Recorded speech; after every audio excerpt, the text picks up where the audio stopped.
Exactly. Let me move on to Penny, because our participants, we want to hear your stories. So why don't you share with us, Penny, what got you into this business? How do I get into this business? But before I actually talk about how I get into this business, I wanted to say about something before I start this business.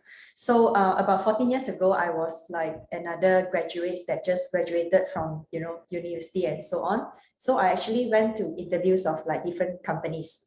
And then I remember I went into like F&B, I went into like some tech company, and finally this industry which is selling tiles, those finishes products. So when I went to interview, right, my boss actually told me, Penny, do you know that if you wanted to join this industry, right, you need to be very smart. I was like, yeah, I'm quite smart, but I didn't really know like what is the things that actually he meant. But after that, when I joined this company, only I know that, in our industry, we are dealing with a lot of different class of people. We have to deal with, the foreigners, foreign workers, up to like, the project managers, up to like developers, contractors, and sometimes, the Datuk Tan Sri in our country. So it's a different kind of levels of people that you really need to have a people skill in order to start. So that is how I actually got into this industry. And of course, my parents also run a business where they are actually supplying all these building materials to construction site. That is something not very new to me. So, but after I've worked for like almost 8 years already from the corporate world, I actually went back to help my parents. So when I take over my parents' company, as usual, we will always have arguments with parents because they will have a different view and I will have a different view. But, running a family business is really not easy because most of the time, the key holder is usually my parents. So when I was to take over the business, it was really struggle because moving forward, I really couldn't see like what is going to happen in the next 3 years, especially in this industry, right? It's a very traditional industry where you are relying very much onto like relationship. Oh, I know you a lot, then I will tend to like give you more credit terms, I'll give you more business and things like that. So it's just like how much credit you can actually give out in order to get that kind of business. So after taking over my parents' company, I really think that, okay, there is not much that I can do.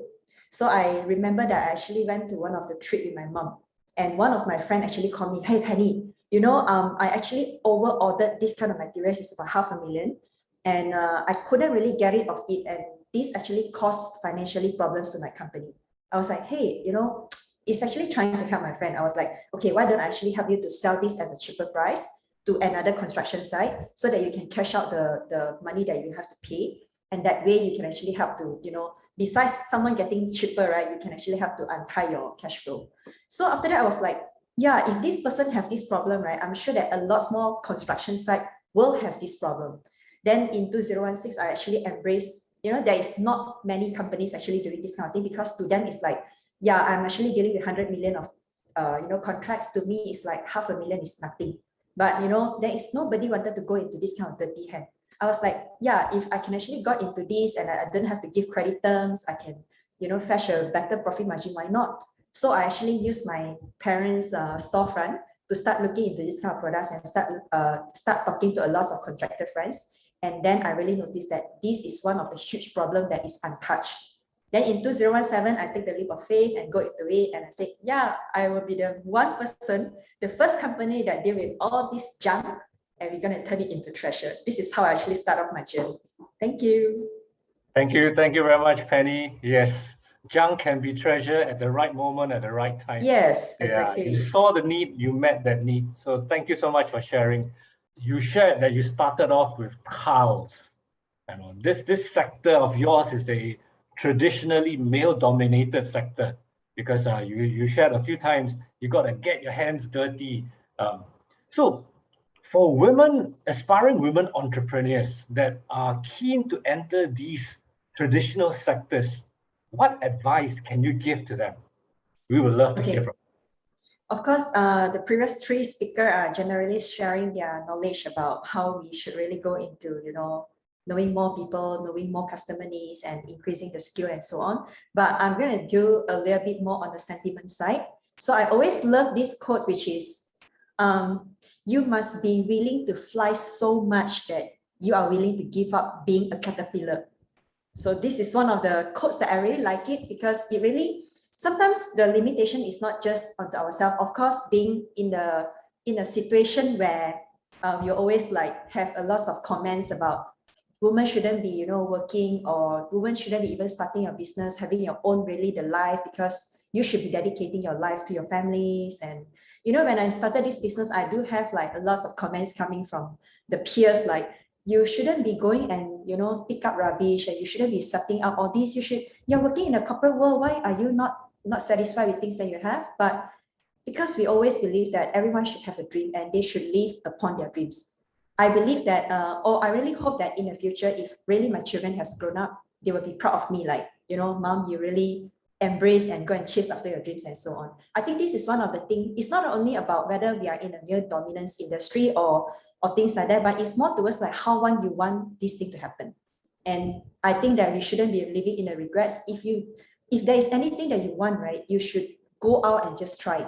Speak to your spouse, speak to your partners, and get their blessing. And moving forward is definitely not easy. Try to connect with like-minded people, like a lot of us here. You can just add us in the LinkedIn, and we are happy to share, because especially female entrepreneurs, right, we may tend to get very emotional sometimes when we face roadblocks and things like that. Like what Mel mentioned, it's not easy to get fundings, especially people might be doubting on you. You are a female, and whether you can do it or not. Can you really scale? In a startup world, people is talking about scalability.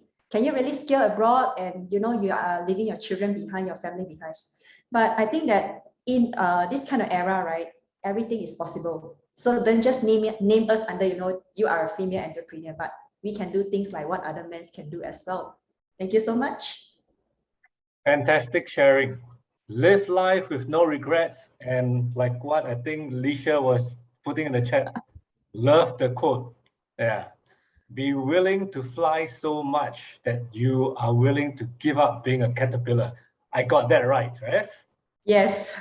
So in our past sessions, almost every session, one of the speakers will come up with some fantastic quote. So this session is no different, Yeah. Be willing to fly so much that you are willing to give up being a caterpillar, on the ground. Yeah. So Yes. live life with no regrets, all our participants. Thank you so much to the four of you for sharing your thoughts, sharing your journey.